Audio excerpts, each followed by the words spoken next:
Okay, so here we are on the 30th of December 2023, and today is the transition day from the days of the yew tree to the days of the birch tree, and a brand new cycle around the Ogham Grove begins with the birch. So I'm just going to bring up a PowerPoint and talk as we're doing that. So this is now our third time going around the Ogham Grove with these Zoom sessions, and we've got a YouTube channel which now has this will be the 80th video on the YouTube channel. So just for the first 10 minutes here, I'm just going to explain what we're doing this year. The first year, if you go on the channel, 2022, there's videos for every tree of the Ogham. And the first year, so you could put in YouTube birch tree 2022 and the video will come up. And so in 2022, we went around the year looking at the basic, what I would consider the basic law of each tree. And I don't want to be repetitive, so I don't want to repeat things. So for basic tree lore and mythology and stuff, look for the 2022 videos. We did that whole circle with all 20 trees. And then the second year, 2023, we focused on medicine and herbalism relating to each tree. So that gave us a specific focus. So 2022 is like general lore. 2023 was focusing on the medicinal herbal lore of each tree. So this year, 2024, this is the plan, that we're going to focus deeper into specifically Celtic goddesses and gods and how they can relate to each tree. For this session, I equate the birch tree with the goddess Elen of the Ways, and we'll talk about that in some detail further on.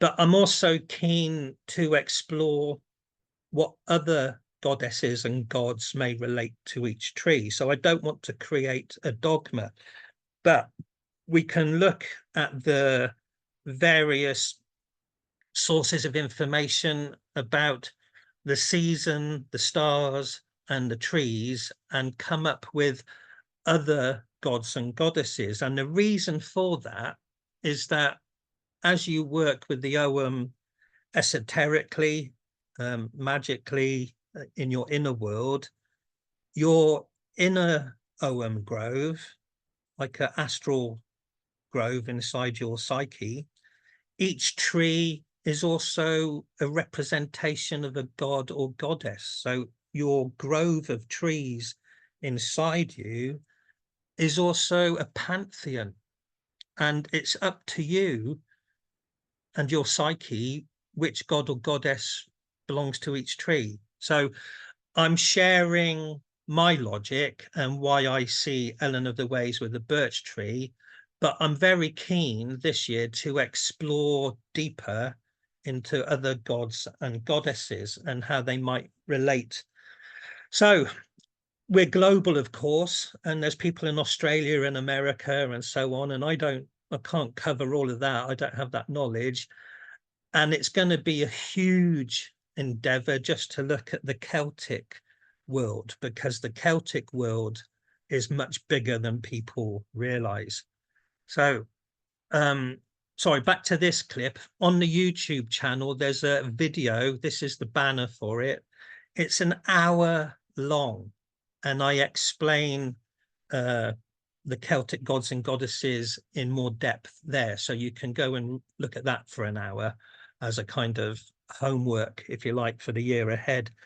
So the Celtic world, we tend to think of Ireland and Wales and Brittany, northern Scotland with the Picts and so on. But actually it was vast. So the Celtic world actually goes from the Atlantic coast of Portugal, Spain, France, Ireland, British Isles, and so on, all the way to Bulgaria and the Ukraine, which is on the far east here, where it says Eastern Celts.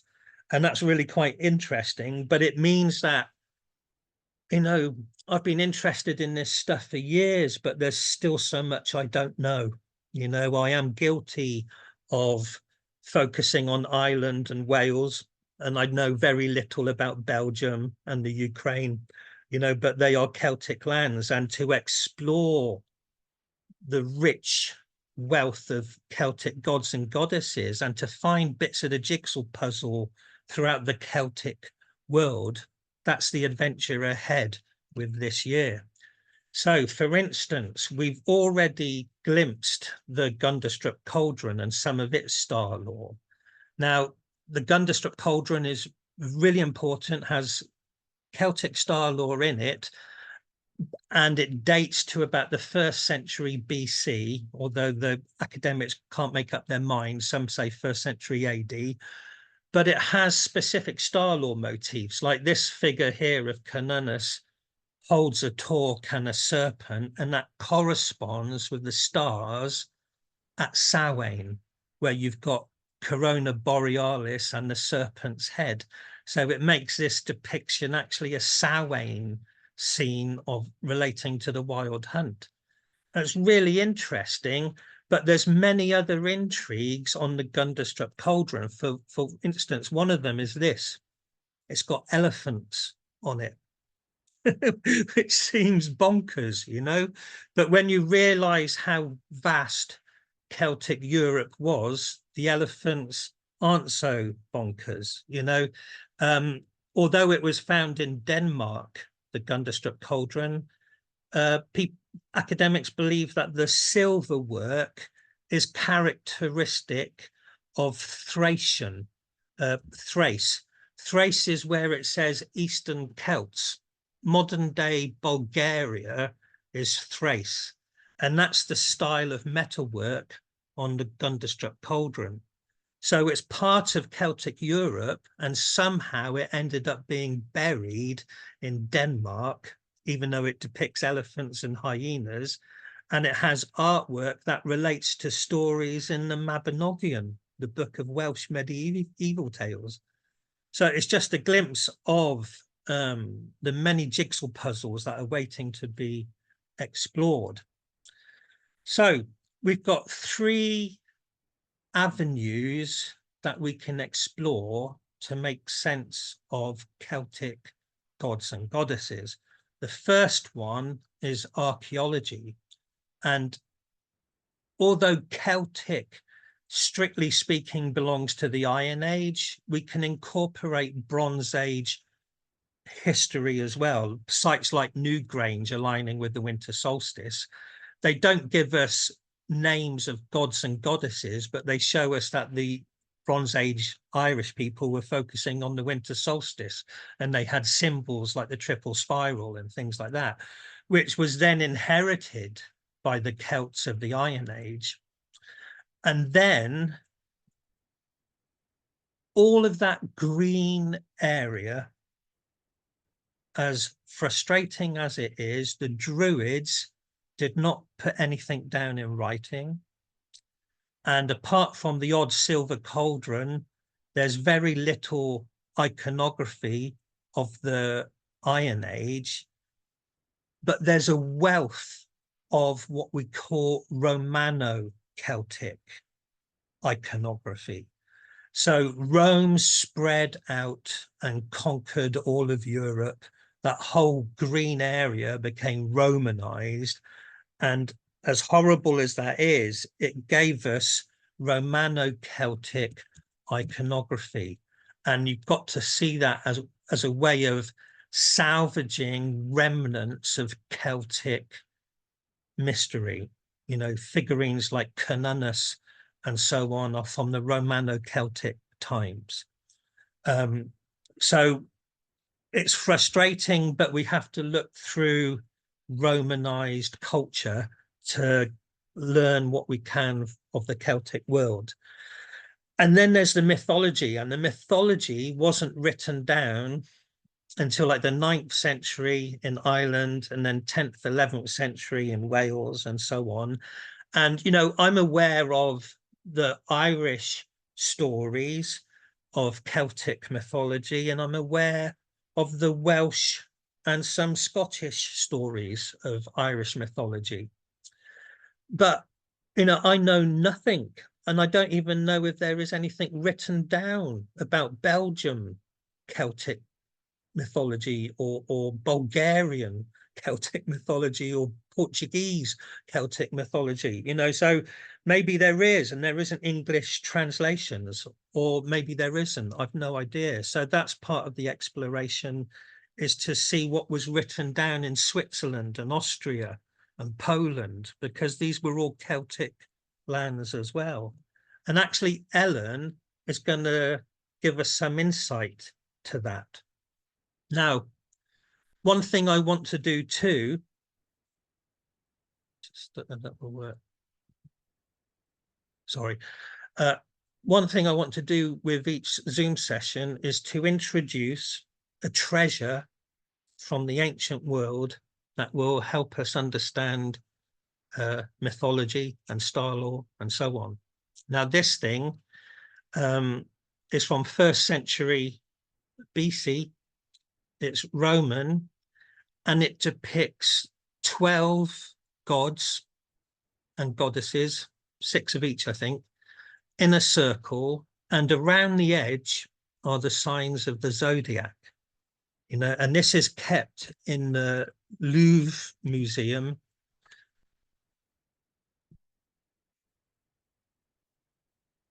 in France. Now, the interest here is that the Greeks had 12 Olympians. That's 12 gods and goddesses that lived on Mount Olympus, and each one of them represented a sign of the zodiac. Now, the sign of the zodiac is also the wheel of the year. So that's what the Ogham Grove is. You know, it's the sun's ecliptic and the sun visiting each of the 12 signs. And here you've got 12 gods and goddesses in a circle. And that's kind of what we're doing with this year, looking at the 20 trees, where we're going to look for 20 gods and goddesses in a circle. So the sun's ecliptic is divided into 12 by the zodiac, but it's divided into 20 by the Ogham. But it's the same idea as a circle of gods and goddesses.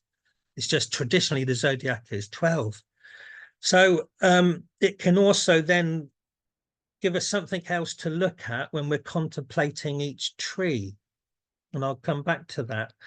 So you can, the Greeks had the 12 Olympians, and then the Romans adapted it to their way of looking at things, and they call it the Diconsentes, or I don't know how you pronounce it, to be honest, Diconsentes, but the 12 spirits of the year, a bit like Jim's song about the January man. So the Ogham year wheel, then, you can see the zodiac signs with Capricorn at the bottom going into Aquarius, Pisces. And so there's 12 gods and goddesses in the circle, and there's 20 trees. So right at the bottom, you've got the yew tree for the winter solstice. And then we're actually in that transition today of going from the yew tree into the birch tree. Now, the birch tree goes from 9 degrees Capricorn to 20, or what is it, 27 degrees Capricorn. Specifically then, the birch tree is completely Capricorn.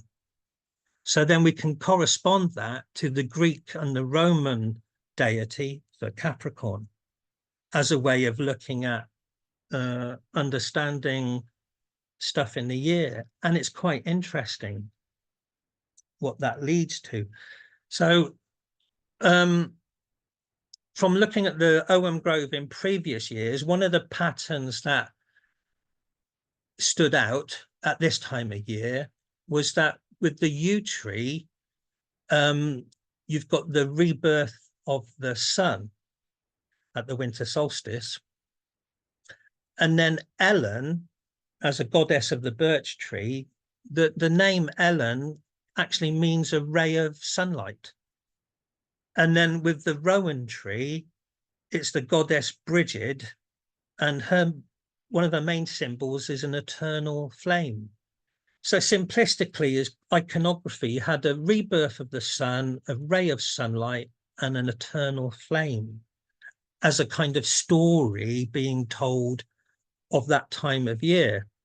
So then with the 12 gods and goddesses on this thing, for Capricorn, it's a goddess that the Greeks called Hestia and the Romans called Vesta. And specifically, she was the goddess of sacred fire and the hearth and sacred fires for sacrifice and giving offerings to the gods and stuff. So that's just fascinating that we'd already kind of just seen it as this rebirth of the sun, Elen as a ray of sunshine and Brigid as her eternal flame. And actually the classical Greek and Roman deity for Capricorn is the goddess of the sacred fire.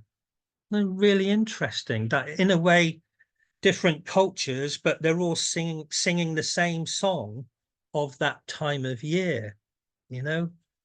Anyway, it's just a glimpse then into how looking at archaeology, the artifact of 12 gods in a circle, and mythology, Elen and the ray of sunlight and so on, and putting pieces together. So for this actual session then, the birch tree and Elen of the Ways, there is already a video on the YouTube channel called Elen of the Ways. So that covers a lot of basic information and maybe a bit more information than most people are aware of. So if you haven't seen it yet, it's worth watching to get Elen. I'm not going to explain everything there is to know about Elen of the Ways. But one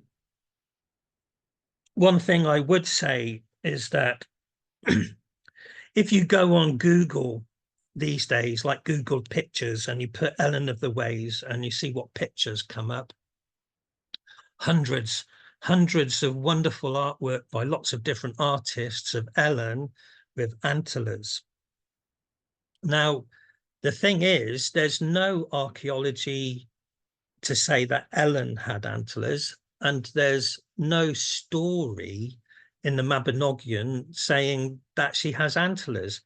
So there's the third part of the avenues of research that we can do. So the first one is archaeology, second one is mythology, and the third one is what I consider the most important, and it's what I would just call modern day contemporary visionary work.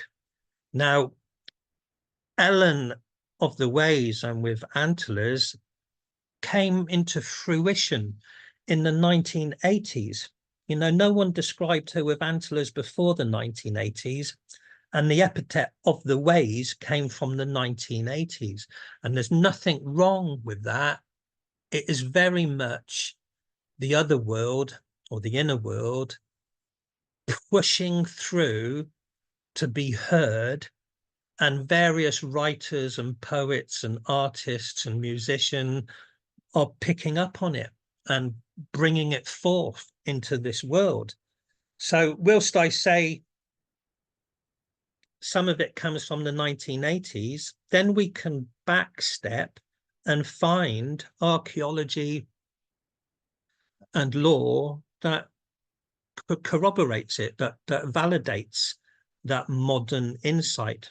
And I'll give some examples as we go along. But simplistically, across Northern Europe,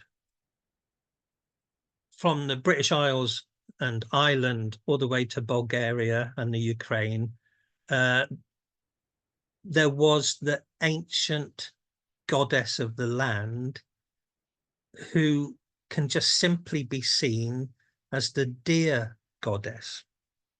And this video goes into that in a bit more detail, this picture here. So here's one thing then.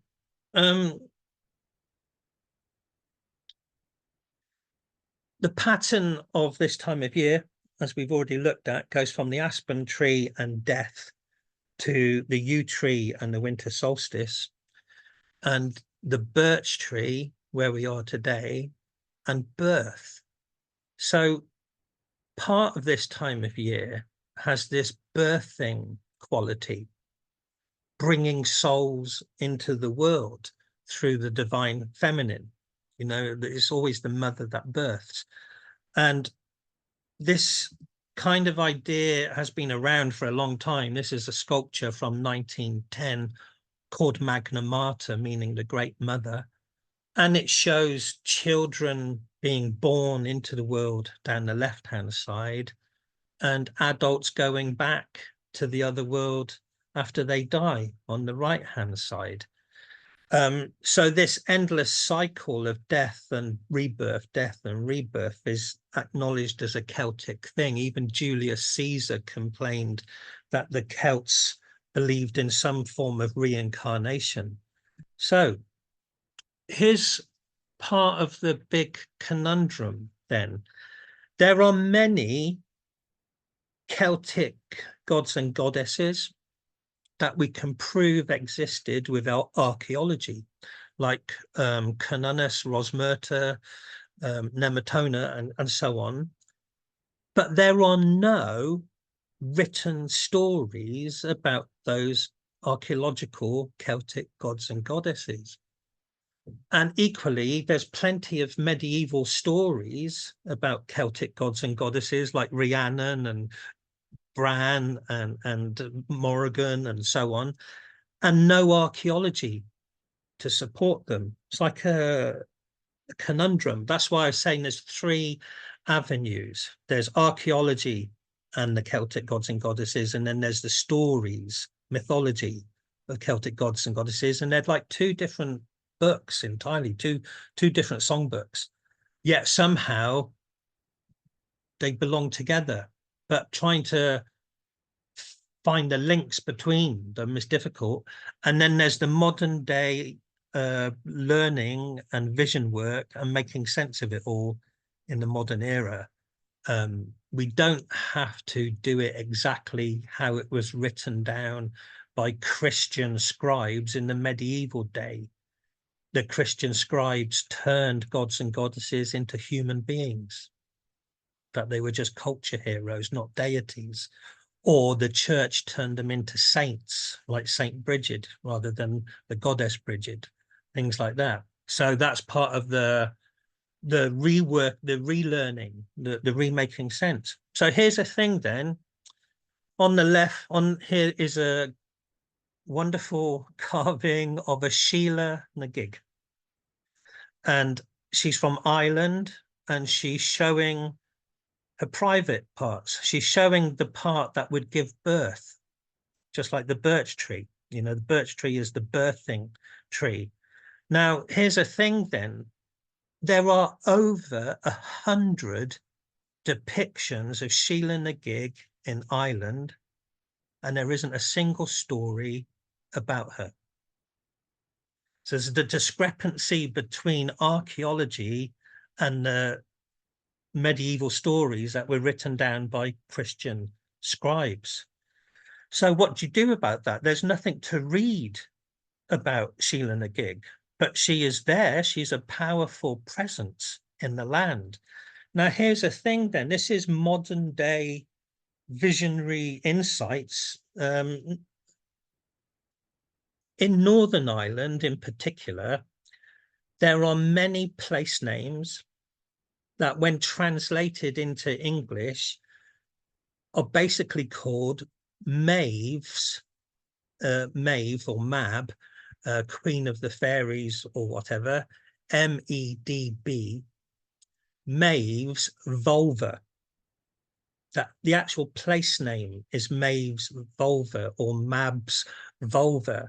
And this is the land where there's over 100 Sheela Na Gigs.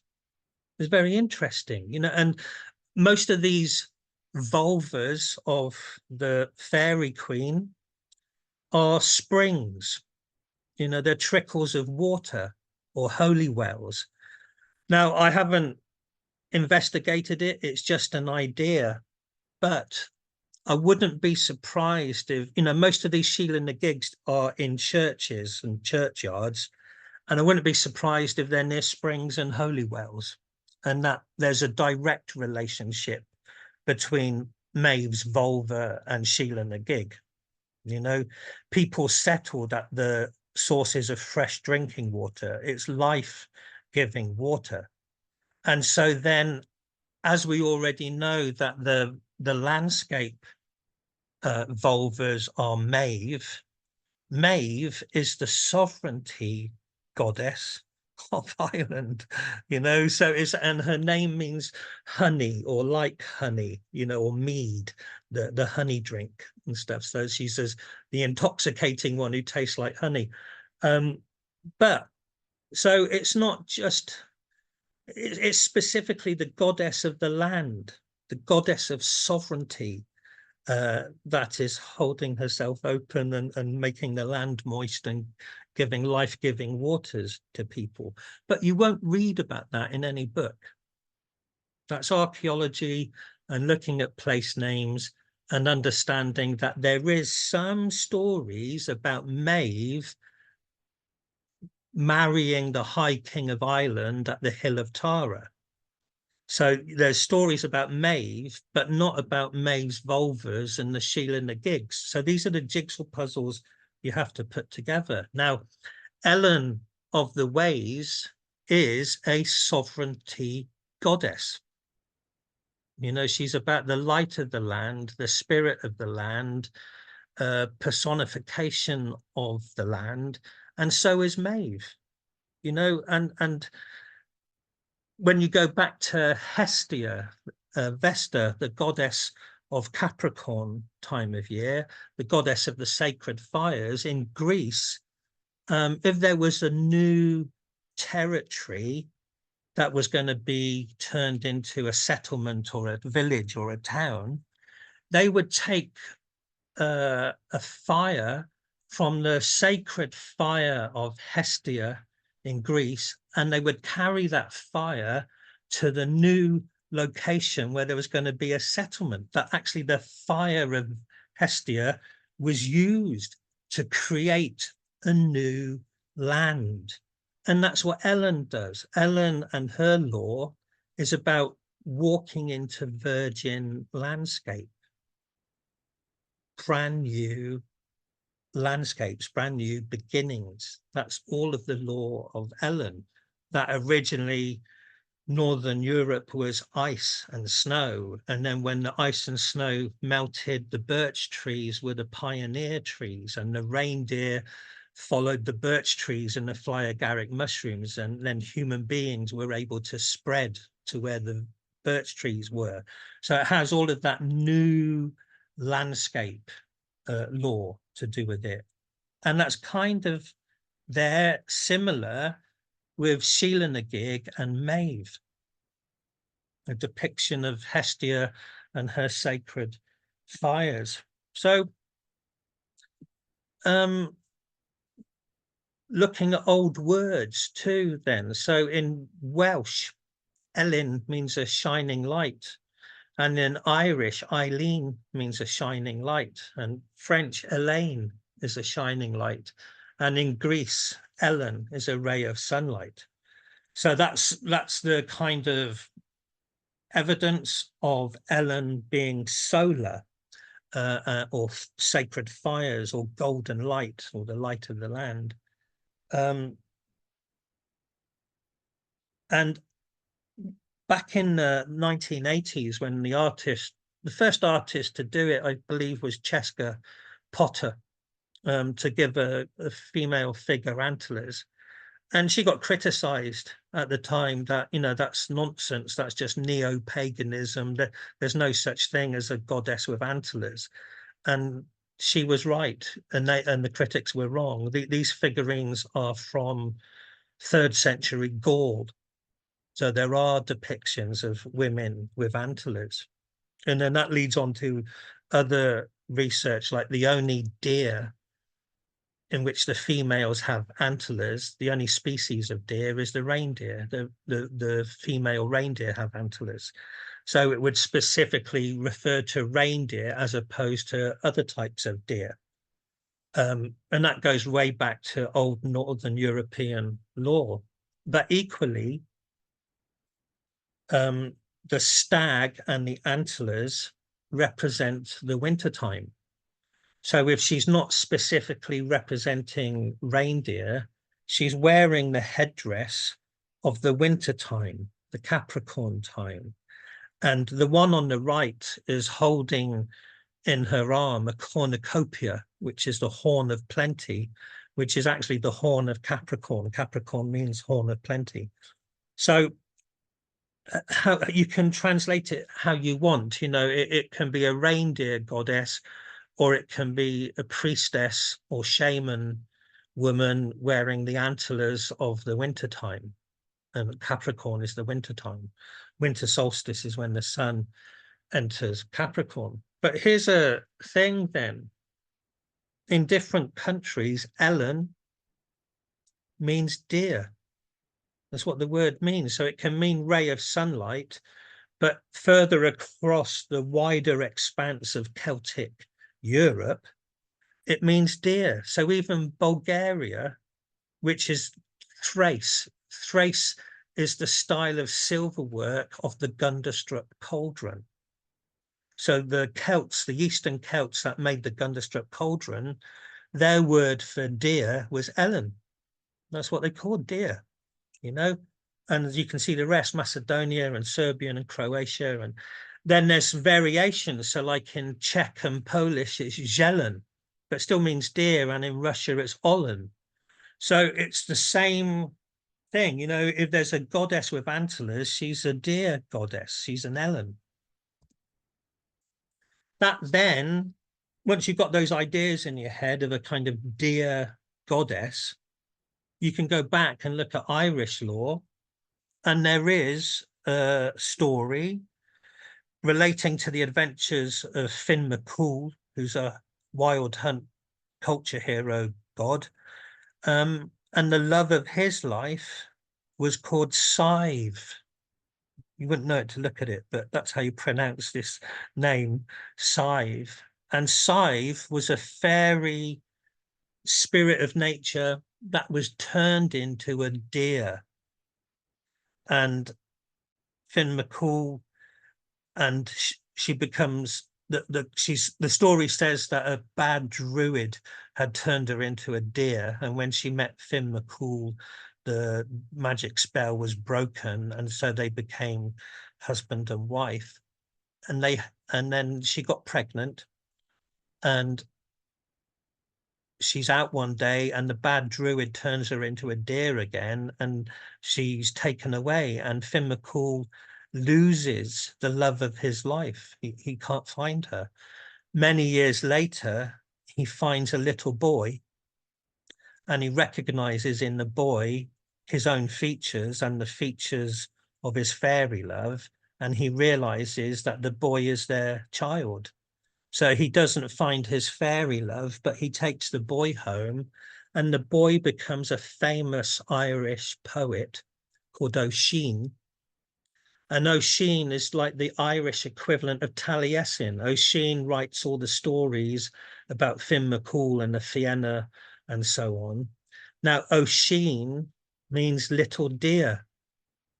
So he's the little deer is the son of a fairy maiden deer goddess, which makes Finn McCool a stag lord, for their child to be a little deer. So it's garbled, but it's a kind of medieval telling of Finn McCool having to marry the sovereignty goddess of his land, who is a deer goddess. You know, that's what you can read between the lines of a story that was written down by Christians who turned paganism, in the deities of paganism, into men and women, into romance. You know, so it's a retelling in a way that's acceptable to Christianity. So the old gods and goddesses become humanized. So before I finish, then I created this icon. Picture of it, put it up. Of her, you know, on the ocean, and all the fish, and you know, the turtles and everything being born. Not this. And what I did know, though, Yuri, was that some of the Rosemary, depiction of we're her, in the recording. We're in the recording right now, Rosemary. Can you wait? I No, thought we'd stop recording. No, carry on, Rosemary. Sorry. Carry on. Okay, I thought we'd stop recording. I thought it had stopped. Sorry, I beg your pardon.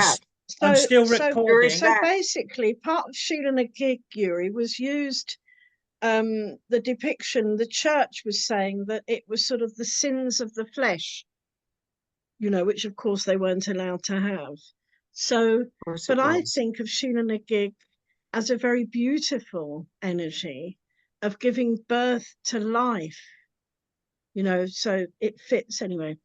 Sorry, I didn't realize we were still recording. No, I got shut down, but we're carrying on recording now. So that's the end of the PowerPoint presentation. So we can carry on with the conversation. I'm sorry about that. What I would say with Sheela Na Gig, when Christianity took over Ireland, it put a stop to the pagan practice of kings or would-be kings, think chieftains, marrying the goddess of the land. And so Maeve and her sexuality is the goddess of the land, and the would-be leader or chief or king would marry her in a big ceremony at the Hill of Tara.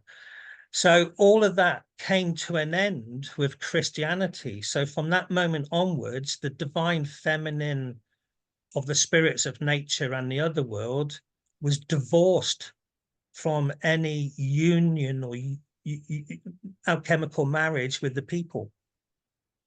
Mm-hmm. No. So, you know, yeah, it's big stuff, really, that the land hasn't been loved since Christianity rose in Ireland. And there's hints. Surprising. There's hints of it still in England. I mean, it was wiped out. I think we had the same depth of relationship to the land, but it was completely suppressed and killed.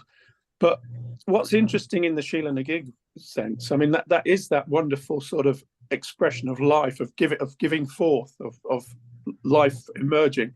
And down at Avebury, by Silbury Hill, there's a place called Swallow Springs where the water comes out in this sacred landscape.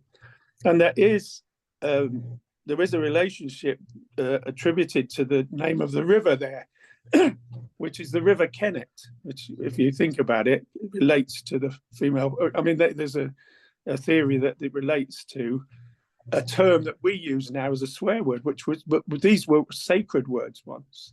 All these names, particularly of the feminine, have been corrupted and turned into their complete perverse opposites. And the River Kennet reflects perhaps that Sheela Na Gig energy of the life force of the land and the relationship of the sovereignty of the land. Just a thought. Also, too, if the Sheela Na Gigs represent the sources of water, then they're well maidens, and that's all wrapped up with the Arthurian story of the rape of the well maidens and the well maidens leaving and the land becoming a wasteland. You know, Exactly. And the spring at Avebury arises in the winter, along with a lot of the chalk springs. They're dry in the summer, aren't they? Yeah. So it can be a winter spring as well. So it's a, yeah. Thank you. Show me a little image of the Sheela Na Gig. What is it? Where's that one from? That's from Ireland. Oh, It was made by a wood carver in Sligo, Michael Kirk. lovely. So many of the medieval stories in the Mabinogion and stuff, they're simplistically, you could just say Oak King and Holly King fighting over the goddess of the land, you know, but it's that focus of the land, sovereignty, divine feminine, spirit of the land, love interest between two polarities of masculinity and stuff, you know. I think the biggest separation is people being disconnected from the spirit of the land. And so Ellen or Sheela Na Gig or Maeve is that light of the land, you know. Yeah. And we're kind of divorced, or she was raped and never came back, or, you know, those kind of well-maiden stories. Well, talking about the light of the land, when I was a child, we had matches called Vestas. I don't know if anyone else can remember the Vesta matches. So there was this link to the goddess of the flame, and there was still some connection, bringing that sacred into the everyday, which we've progressively lost. That was still a hint, although I didn't realise it as a child, a hint to some, the goddess of the new flame. Interesting. Just looking ahead, just looking ahead a little bit, you know, so right now it's Birch tree and Capricorn, and that's Hestia or Vesta and the eternal spiritual flame. But when we get into Aquarius, that's the queen of the gods to the Greeks and the Romans. That's Hera and Juno. And for the Celts, it's Brigid and Imbolc. And Brigid's eternal flame. Again, it's part of that divine feminine creative fire story, is the song of this Birch tree and Rowan from now until Imbolc is that thing. And I also sometimes think that the Elen particularly links you right back in time to the reindeer herds and the migrations and the very earliest times of civilization into the deep history. You can journey with that. So maybe there's also a sense of that, of sort of different times coming through, the flame, the light. Yuri, I was wondering for native. Could you Go ahead, could you Maria. say more about, could you say more about how you connect Ellen with the birch tree? Yeah, I guess that's in the other video. It was simply that Ellen was equated with deer as a deer goddess, and that the only deer in which the females have antlers is the reindeer. So then it's observing the history of the reindeer and the role reindeer have played for people of Europe in the ancient times, you know. So the reindeer were the first mammals into the frozen landscape, and they followed the birch trees. So birch trees are what we call pioneer trees, that when the ice melted, the first trees were pine and birch, and the reindeer would follow those trees. And with the birch trees, you had the fly agaric mushrooms that the reindeer would eat and the shaman would use. And as the birch trees spread out and the reindeer people followed the trees, that was the venturing into new landscapes. So Ellen represents that sacred landscape going into new virgin land, if you like. Thank you so much. So there is a video about Ellen of the Ways. It goes into that in more detail. And it talks about a book by Caroline Wise, which is very important. It goes into a lot of the Northern European lore about the reindeer, and Ellen being a name for deer in Bulgaria and other places. Yes, I actually have that book. Thank you so much. You're welcome. Amy? Amy? Thank you. Gotcha. Thanks. Going back to the Christianity thing, when you were talking about how Christianity put a stop to the kings marrying the goddess of the land and divorced from the alchemical marriage of the land and the people and all that, I see that as manifested in the Papal Bull of 1492. And the name just went right out of my head. Anyway, it was repudiated this past March, and what it did was it gave Christian explorers permission to kill, rape, steal from any people who weren't Christian as they explored the world. I don't know why I can't remember the name of it. That's stupid. Anyway, that's, you know, it's to my way of thinking, having read and researched and talked with Native Americans about it, it's something that really stopped. It really stopped Native Americans from being Native Americans. You know, I mean, it killed off their culture. It drives the way we treat the land and animals up to today. You know, it's that whole idea of how Christians are, how God, what is that? I don't know. I have a hard time with Christianity. I don't like it at all. So I tend to forget what the Bible says. But you know, how God has dominion over the land and the animals. This Papal Bull sort of manifested that. And the doctrine of discovery, that's what it's called. Sorry. It was a very real document and a very real philosophy that drove Christian exploration and continues to drive Christian society today. Thank you for your patience. It's debatable, but for the most part, the evidence suggests that, for the most part, Celtic people were matriarchal, that the Great Mother was the main thing. Maybe some tribes saw it differently, but generally speaking, like in Ireland, the gods and goddesses are the tribe of the goddess Danu, and in Wales, the deities are those of the goddess Down. But the suggestion is that at the top of everything, there's a matriarch.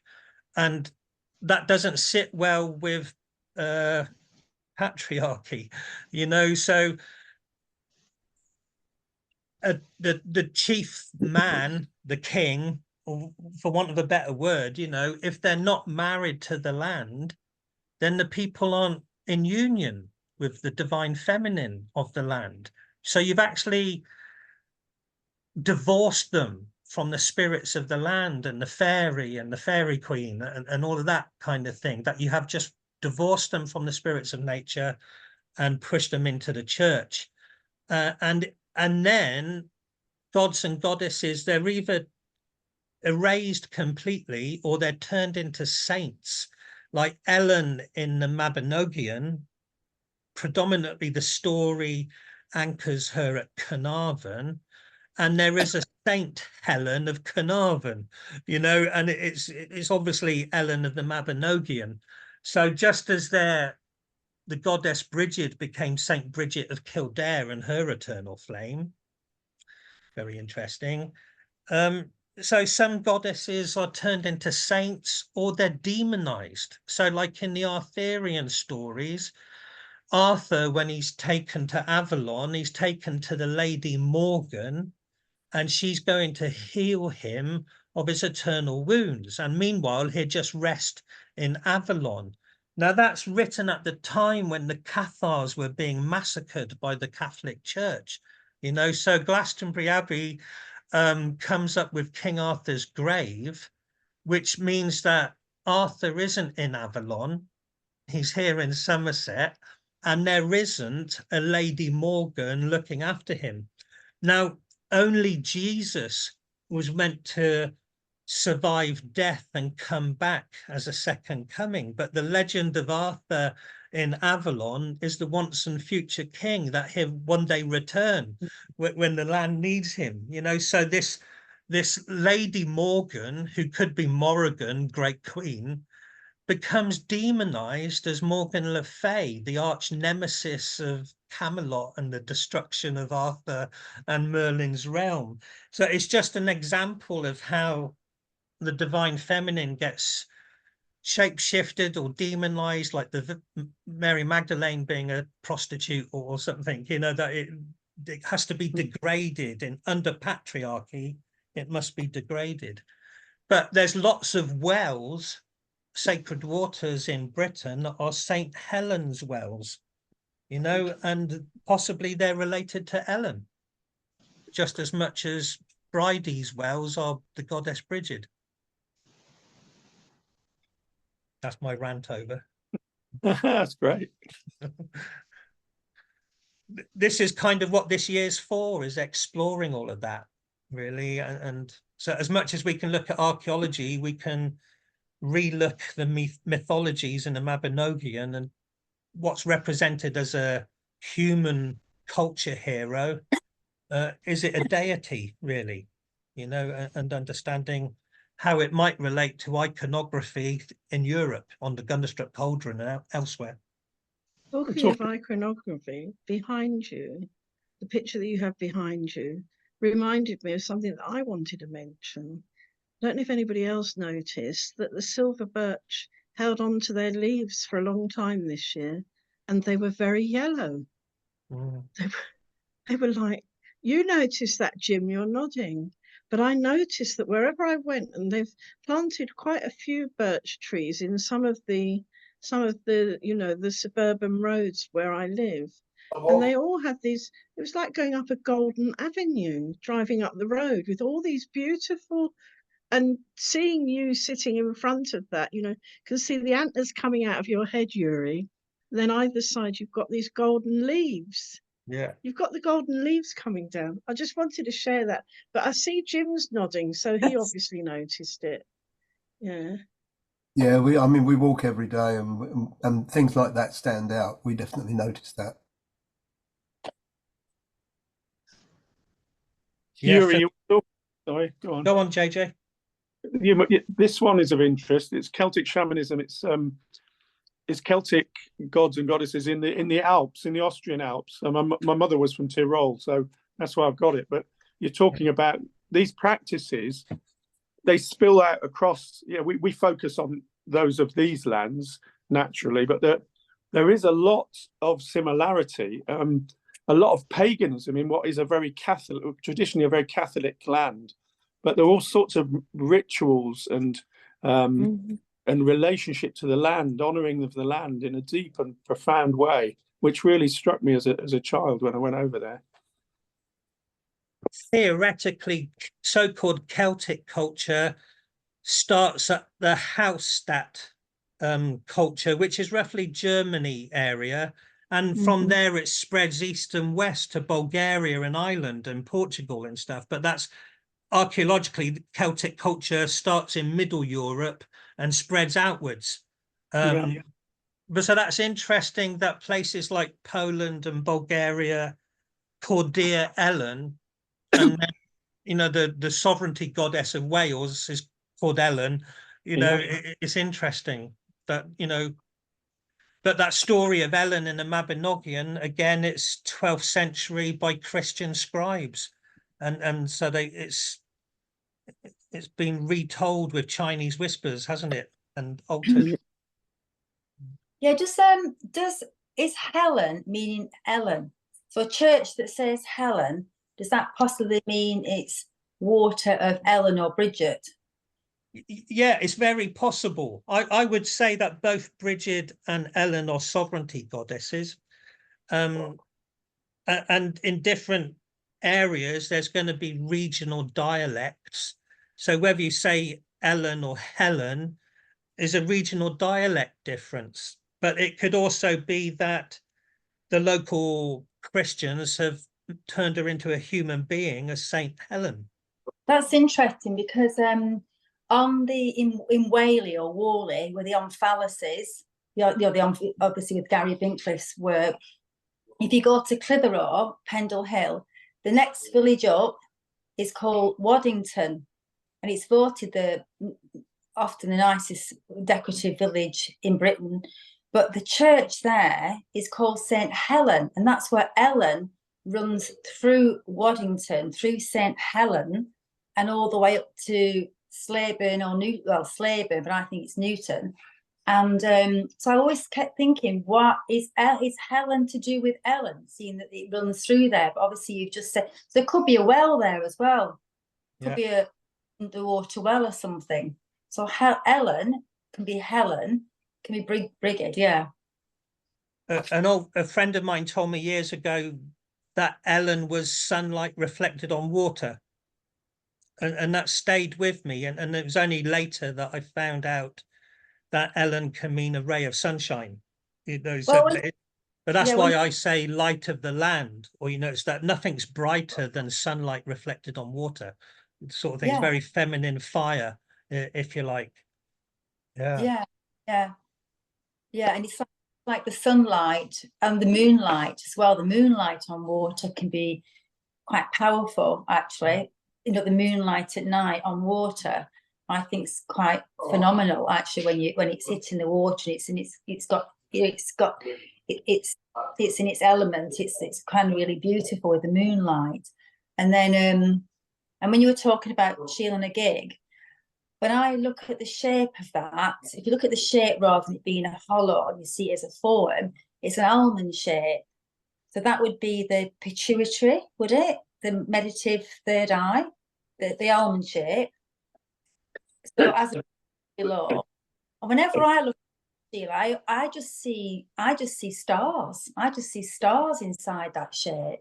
Yeah. If I go into the shape, and it's a bit like when you have if you go to carry a baby, that's for so many months growing in darkness. It should actually must be in starlight. Do you know what I mean? I feel like it is in starlight in there, that there can't be dark without light. So there is light in there. Maybe the plasma in the placenta lights, that tree of life lights up for the baby while it's in there. Maybe there is another kind of light that we don't see with our eyes that's lighting the way.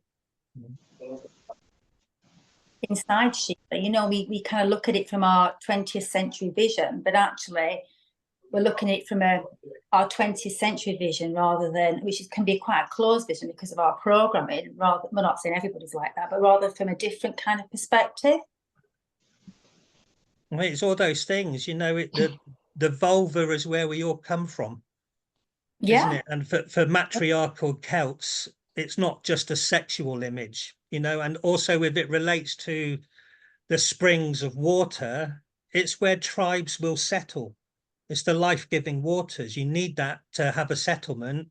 And then in your homes, you have the hearth fire, which is Hestia or Vesta stuff, so you need that water and the fire to survive. So you're born from the vulva, but it's also telling you where you can live as well.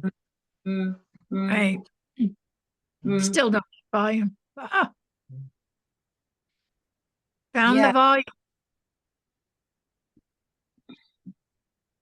And interesting, cats have that kind of shape in their eye, don't they? And I have a cat and he seems to see through walls. Cats and snakes. Yeah, like he knows what's in the other room. It's strange. It's like he knows exactly where it is, like there isn't a wall there. See through walls. All right then. Well, time's rolling on, so we better do our first meditation of the year. I'll stop recording. You can turn your microphones off.